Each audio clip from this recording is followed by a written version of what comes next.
नमस्कार। आज मेरे साथ एक ऐसी शख्सियत हैं जिनसे बहुत लोगों ने अपने जीवन को साहित्य से समृद्ध होते पाया। बहुत सारे कवियों ने, लेखकों ने जोधपुर शहर में जिनकी बदौलत अपने अंदर साहित्य के झुकाव को गंभीरता से देखने की दृष्टि पाई, जिनकी बदौलत जोधपुर शहर ही नहीं, भारत के कई शहरों में और दुनिया के कई देशों में शायरी के वो मुकाम पहुँचे जो बरकरार रहते हैं। कुछ बातें ऐसी जो इस शख्सियत के साथ यूं जुड़ी हैं जिनका सिलसिला पुरस्कारों तक पहुंचता है, जैसे महमूद शिरानी अवार्ड राजस्थान उर्दू एकेडमी ने आपको नवाजा, भाषा भारती सम्मेलन केंद्रीय भाषा संस्थान मैसूर से आपको मिला, मारवाड़ रत्न और राजा मान सिंह सम्मान मेहरानगढ़ म्यूजियम ट्रस्ट से मिले। पर ये पुरस्कार अपनी जगह पर और कई आपकी जो पुस्तकें खास करके उर्दू में आई, जिनमें कुछ आपके द्वारा एडिट की हुई पुस्तकें रहीं। नंदकिशोर आचार्य जी के साथ आपने घर कहीं गुम हो गया एडिट की पुस्तकों के सिलसिले में न जाते हुए आपने जो किताबें आपके कलाम को लेकर आवाम तक पहुंची, लम्हों की सलीब, नाद, दश्त में दरिया, साया कोई लंबा न था जैसी, आप शायर के साथ साथ नक्काद के रूप में जाने जाते हैं, आलोचक के रूप में जाने जाते हैं। कविता को पूरी ईमानदारी और पूरी निष्ठा से जीने वाले और कविता के साथ हमेशा चलने वाले शीनकाफ निज़ाम साहब जोधपुर शहर से चल के न्यूयॉर्क की धरती पर तशरीफ लाए हैं। आपका हमारे साथ इस बातचीत में बहुत बहुत शुक्रिया। मुझे ये सौभाग्य मिला है कि मैं आपको कई सालों से जानता रहा हूँ। इस नाते मुझे याद आता है एक वक्त ऐसा रहा था जब बच्चे को करियर चुनने की बात होती थी। अब तक ऐसा रहता था कि इंजीनियर बने या डॉक्टर बने, और आपने वहाँ ये महसूस किया कि इंजीनियरिंग में दाखिला मिलने के बाद भी कि वो मेरा जीने का ढंग न होगा। तो वहाँ तक आप अगर हमें ले जाएं, और जिन दिनों में आपका पढ़ने लिखने का, अपने को शायरी के साथ जोड़कर देखने का सिलसिला चल रहा था, कैसे दिन थे वो? कौन ऐसे लोग थे आसपास जिनसे आपको लगा कि ये मेरा रास्ता है, या वो रास्ता अंदर से ही फूट रहा था? देखिए अशोक जी, बहुत सी बातें आप जानते हैं, लेकिन अब उन दिनों को अगर मैं याद करूंगा तो कोई बहुत ही नफ़े की बात तो होगी नहीं, इसलिए कि हमारा मुआशरा या हमारा समाज जो होता है वो अपने बच्चे को किसी अच्छी जगह पर देखना चाहता है। यहाँ अच्छी जगह से मतलब है कुछ मादी ज़िंदगी, मटेरियल लाइफ में आप पैसे वैसे कुछ कमाइए, बड़ी बिल्डिंग खड़ी कीजिए, आपके पास कार हो, नौकर चाकर हो, पैसा वैसा थोड़ा हो, शाम को आप किसी को शराब पेश कर सकें या चाय पेश कर सकें या कुछ इस तरह का भी कर सकें। तो बहरहाल मुझे लगा कि इन सब का मेरे मिजाज से कोई ताल्लुक नहीं। एक दूसरी बात, जो आपने आसपास की बात पूछी कि आसपास कौन थे, मुझे लगता ये है कि आसपास तो अल्लाह मियाँ ही था, और कौन होता है आसपास तो, क्योंकि आप तो जानते हैं कि मैं जिस माहौल से मेरी परवरिश हुई, जिस माहौल में रहा और जिस माहौल से मैं गुज़रा, उस माहौल में अदब का कोई बहुत अहम मामला नहीं था। लेकिन मुझे पढ़ने का शौक़ ज़रूर रहा, और उस पढ़ने के शौक़ को ही अगर मैं अपना आसपास कह दूँ तो शायद मुनासिब हो। फिर आगे चल के तो बहुत से बड़े लोगों से वाक़फ़ियत हुई, उनकी मोहब्बतों और मेहरबानियों, और उनको देख देख के बहुत कुछ सीखा। तो ऐसा समझिए कि मैं तो एक ऐसा पौधा हूँ जिसे किताबों ने ही कुछ किया तो किया। किताबों की तरफ आते हुए आपके कुछ शेरों का हवाला लेते हुए मैं अपने दर्शकों के साथ जुड़ना चाहूँगा इस आपके शेर के साथ कि नापता हूँ नज़र से ऊंचाई, पर सलामत हैं पर उड़ान कहाँ। एक छटपटाहट सी आपकी शायरी में अक्सर दिखाई देती है, और जो लोग आपको रूबरू जानते हैं तो आपकी शख्सियत में बड़ा ही एक मस्ती का सा वातावरण बनाते हैं आप। ये जो दो तरह का हिस्सा होता है एक कलाकार के जीने का, अगर मैं कहूँ कि एक ऐसा हिस्सा जिसमें वो अपने, उसे मैं गम शब्द कह दूँ या पहचानने की छटपटाहट कह दूँ, या उसको जीता है, और जो एक इंसान के रूप में वो लोगों से मिलता है। ये जो इन दोनों का अंतर है, ये सजगता से होता है, ये सहजता से होता है। बहुत उम्दा बात है आपकी। पर देखिए, जिंदगी में जानबूझकर आदमी कुछ करना चाहता है वो नहीं होता।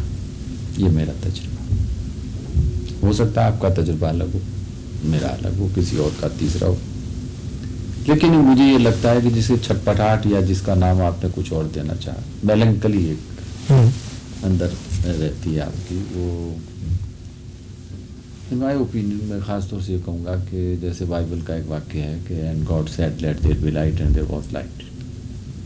तो इस बाइबल के पहले जुमले को ए कैपिटल से शुरू करता है। मुझे लगता है कि हर राइटर, हर कलाकार, बल्कि हर फनकार इस ए एंड बी से पहले क्या था उसे पकड़ने की कोशिश करता है। पकड़ सकता है कि नहीं पकड़ सकता, एक अलग बात है। अगर आप फिलॉसफी में चले जाएंगे तो आप कहेंगे एक महाशून्य की स्थिति या वगैरह वगैरह। मैं ऐसा कुछ नहीं कहता, मैं ये कहता हूं कि उससे पहले क्या रहा होगा, और अगर वो आप पकड़ने में कामयाब हो जाते हैं, ये तो नहीं कह सकता, लेकिन मैं ये कहता हूं कि अगर आप इस यात्रा पे हैं तो आपकी यात्रा अंतहीन है, इतनी लंबी कि मेरा एक शेर है कि ये नया डर हुआ सफर में मुझे, ये नया डर हुआ सफर में मुझे, रास्ता खत्म हो न जाए कहीं। क्या बात है, क्या बात है। मतलब रास्ते के खत्म हो जाने का अंदेशा या खौफ, ये आपको जिंदगी के दूसरी चीजों से भी मिलाता है।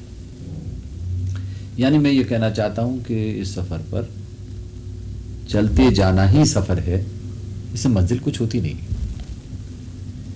और जब मंजिल नहीं होती है तो आदमी चलता रहे। मुझे लगता यह है कि इसलिए आपकी सारी चीज़ें जिन्हें आप सोचते समझते हैं, छटपटाहट कहते हैं, बेचैनी कहते हैं, इस्तराब कहते हैं, वो सारा का सारा आपका अंदर से होता है। तो अगर आप उस अंदर के बेचैनी को समझ लेते हैं तो मैं समझता हूँ कि आदमी अपने सफ़र को भी समझने में शायद कामयाब हो जाता होगा। जैसे आपने सफ़र कहा और साथ ये कहा कि अंतहीन सफ़र वाली बात है, निरंतर चलते जाना है, और आपको मोहब्बत कई ऐसी बड़ी बड़ी हस्तियों के साथ भी मिली, जो अगर आप उर्दू की कश्ती में सवार हैं, अगर ऐसे जुमला कह दूं, और या उर्दू आपका ख़ास अभिव्यक्त करने का माध्यम है, और जो हिंदी के शीर्षस्थ स्थान पर पहुंचे हुए अज्ञेय जी हैं, वो भी आपके बारे में ऐसा कहते हैं कि कविता के निज़ाम की शायरी मेरी भाव संपत्ति का हिस्सा है, इस तरह की कुछ बात उन्होंने कही। तो आपको क्या लगता है, अभिव्यक्ति के स्तर पर भाषा का महत्व कितना अधिक कितना कम है? देखिए, मैं उन बेवकूफ़ लोगों में से हूँ जो भाषा को अभिव्यक्त करने की ये जो आपने बात कही, मैं उसे नहीं मानता। मैं समझता हूँ कि हर कवि बुनियादी तौर पर भाषा को हासिल करना चाहता है, और वो अगर आपने बृहदारण्यक उपनिषद या छांदोग्य उपनिषद की वो चीज़ें पढ़ी होंगी जिसमें उसने कहा है कि देवता होकर ही देवता को पाया जा सकता है, तो मुझे लगता है कि आदमी भाषा होकर ही भाषा को पा सकता है। वो कहता है देवता होकर ही देवता को पाया जा सकता है, मैं इसे यूं कहूँगा कि भाषा होकर ही भाषा को पाया जा सकता है। मैं ज़बान को हासिल करना चाहता हूँ, और जाहिर है कि वो आप ज़बान ही से हासिल कर सकते हैं। आप जिस लफ्ज़ के, जैसे कि आप कहते हैं शब्द का कर्म, शब्द कर्म, तो शब्द कर्म कर भी आप शब्द ही में करेंगे, और शब्द को प्राप्त करने के लिए भी शब्द ही का सहारा लेंगे। ये आपका अलमिया है। तो मैं भाषा को अभिव्यक्ति की चीज़ नहीं मानता, बल्कि मैं तो भाषा को ही सब कुछ मानता हूँ। इसलिए जब अज्ञेय हों या अन्य लोग हों या हमारे ज़माने में नारंग साहब हों, गोपीचंद नारंग साहब या अन्य लोग, जब वो ये कहते हैं कि भाषा संस्कृति की रीढ़ की हड्डी है, तो वो आप वो संस्कार या संस्कृति या तहजीब या सकाफत या कल्चर या जो भी आप उसे नाम देना चाहें, वो सारा का सारा आप जो प्राप्त करते हैं, हासिल करते हैं, वो भी आप ज़बानी से हासिल करते हैं। मैं अगर आपको पा रहा हूँ तो भी ज़बान से पा रहा हूँ, और मैं अगर खुद को पा रहा हूँ तो भी ज़बान से पा रहा हूँ। तो मेरा कहने का सीधा सा मतलब इतना है कि हमने भाषा को, आपके इस मीडियम ने, इस मीडिया ने भाषा को अभिव्यक्ति का साधन बना। भाई अभिव्यक्ति क्या मतलब? इजहार, एक्सप्रेशन। जी, एक्सप्रेशन तो तब होगा जब कुछ हो पास में। जब आप एक्सप्रेशन करेंगे तब आप ये भी कहेंगे कि मैं किस चीज़ को एक्सप्रेस कर रहा हूँ। मैं ये कह रहा हूँ कि एक्सप्रेशन करना और ये सब चीज़ें हमने इसको मेड इजी कर दिया, और इसे मैं इसे कोई फिलोसोफाइज नहीं कर रहा हूँ। बहुत से लोग ये कहेंगे कि मैं दर्शन की भूल भुलैया में खोता जा रहा हूँ। मैं ये नहीं कह रहा। मैं ये कह रहा हूँ कि अगर आपको कुछ करना है तो उसको अभिव्यक्त करना तो बहुत बात की बात है। अभिव्यक्त वो होगा तो होगा, आप तो उसे प्राप्त कर रहे हैं, और जो आप उसे प्राप्त कर रहे हैं या हासिल कर रहे हैं, ये हासिल करना ही बहुत अहम होता है। एक दूसरी बात जो आपने कही कि हम जब कविता लिख रहे होते हैं तो हम एक आहंग को पकड़ना चाहते हैं, एक रिद्म को पकड़ना चाहते हैं, और वो भी पकड़ना वही हासिल करने के मानों में। तो मुझे इस अभिव्यक्ति लफ्ज़ से बड़ी उलझन होती है। मैं जब ये कह रहा हूं कि मैं एक्सप्रेस कर रहा हूं, अरे भैया आप क्या एक्सप्रेस कर रहे हैं? एक्सप्रेस तो होगा, एक्सप्रेस पाई हुई चीज का किया जाता है। मैंने जान लिया कि आपका नाम अशोक है, आप अमेरिका में रहते हैं, आप ये करते हैं, ये सब मैंने जान लिया, अब मैं इसको अभिव्यक्त कर रहा हूं। जबकि आप तो जानते ही उसके माध्यम से हैं, तो अभिव्यक्त पहले से प्राप्त किया हुआ अभिव्यक्त नहीं होता है।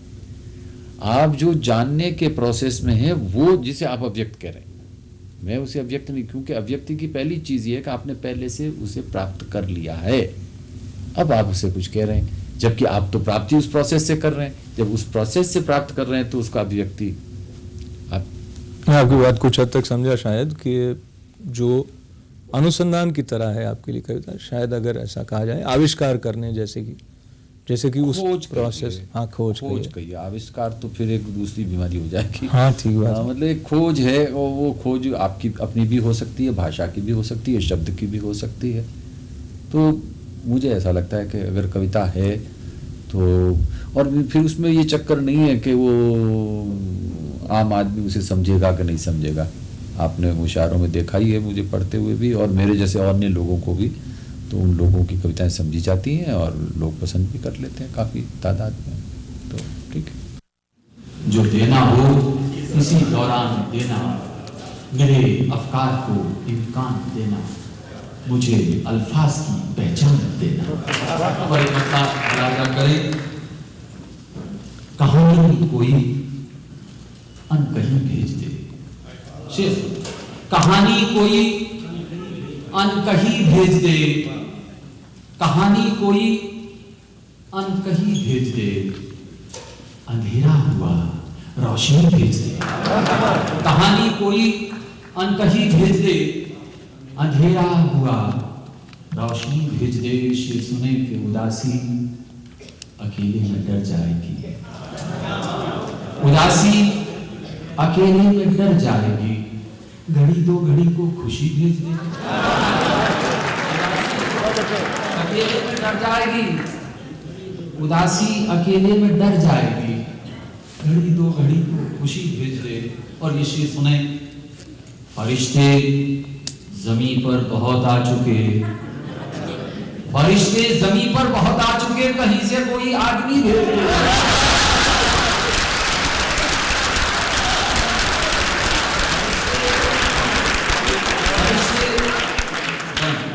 फरिश्ते जमीन पर बहुत आ चुके, कहीं से कोई आदमी भेज दे। अंधेरा हुआ, फरिश्ते जमीन पर बहुत आ चुके, कहीं